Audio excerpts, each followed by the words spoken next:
Antes que os debilóides de sempre, que de vez em quando aparecem por aqui, se apressem em dizer que eu vou defender bandido, eu vou logo avisando que, mais uma vez, eles estão errados. Os debilóides e os bandidos, né? E devem assistir a todo o vídeo antes de dizerem bobagem, como, aliás, é que os debilóides sempre fazem, né? Dizer bobagem.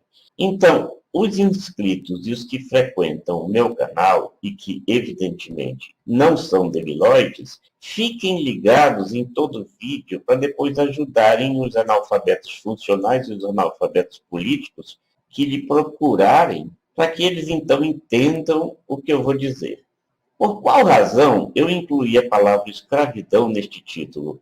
Porque, em muitos aspectos, a escravidão não acabou no Brasil. Só mudou de cara ou mudou de nome.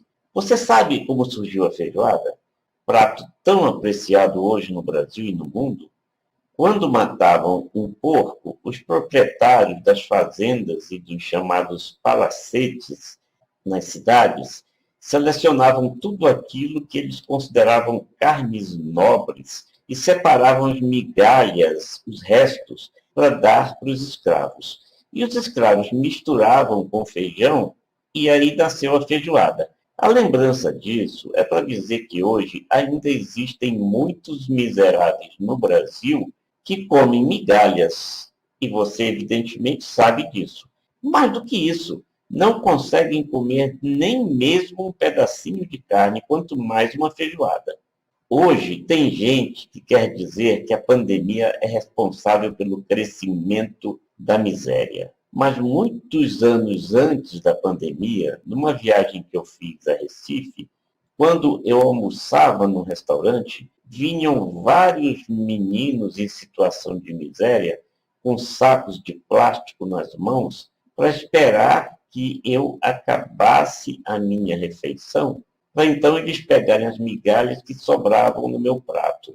Sabe qual é a maneira mais fácil de não resolver um problema? É abordar esse problema superficialmente, sem aprofundar a abordagem e, consequentemente, sem aprofundar nas soluções.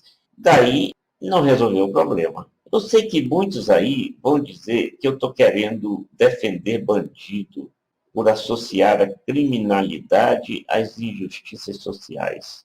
Mas não analise as coisas superficialmente, por favor.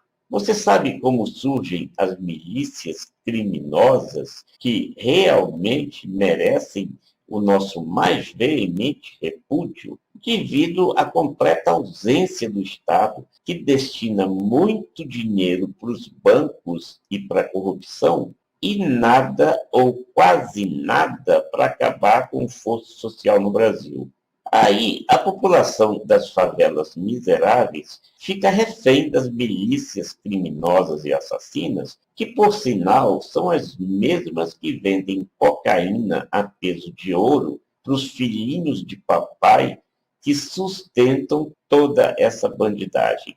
A Polícia Civil, ao se referir ao massacre no Jacarezinho, disse que agiu após receber denúncias de que traficantes estão aliciando crianças e adolescentes para integrar a facção que domina o território. E sabe qual é a suposta solução que outro dia foi feita pelo ministro que se diz da Justiça?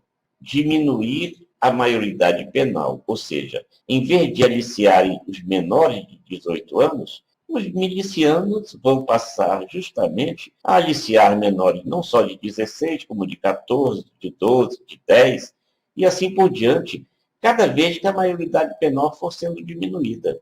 É o mesmo mecanismo que fez a bandidagem do narcotráfico crescer assustadoramente em países como o México, por exemplo, onde os narcotraficantes aliciavam crianças de favelas miseráveis, dando casa, comida, roupa e um pouco de dinheiro, que para eles parecia muito, para essas crianças, então, ficarem satisfeitas. Então, não adianta ficar matando bandido nem transformando crianças em bandidos. É preciso matar a engrenagem da violência, como, aliás, eu já mostrei em vários vídeos neste canal. Ninguém está igualando bandido a cidadão comum. Como disse mais uma vez um presidente da República, que só é craque numa coisa, em rebaixar o debate ao máximo de superficialidade, o que só aumenta o problema. E aumenta a sanha assassina dos burguesinhos que consomem cocaína a preço de ouro e dos pais desses burguesinhos, os senhores do casarão, agora chamados de mansões, dos denominados tempos modernos. Sabe uma coisa que os reaças, os canalhas e os fascistas nunca me responderam? Se a desigualdade social não produz violência, por que, então, nos países onde tem educação, cultura, uma vida muito mais saudável e não tem toda essa desigualdade social, a violência é infinitamente menor? E onde tem grande desigualdade social, a violência é cada vez maior. Por que não respondem isso? Por que será que em países onde não existe essa gigantesca desigualdade social, a polícia, em muitos desses países, não precisa nem andar armada? A resposta é muito simples, porque violência se acaba com inteligência e não com burrice, nem com vigarice. Eu poderia falar muitas coisas a mais sobre esse tema, e pode perguntar aí nas anotações, se quiser que eu aprofunde mais sobre essa gravíssima questão da violência no Brasil. Recomendo também que assista a playlist sobre violência no Brasil e no mundo, porque tem muita coisa lá que você precisa conhecer. Grande abraço.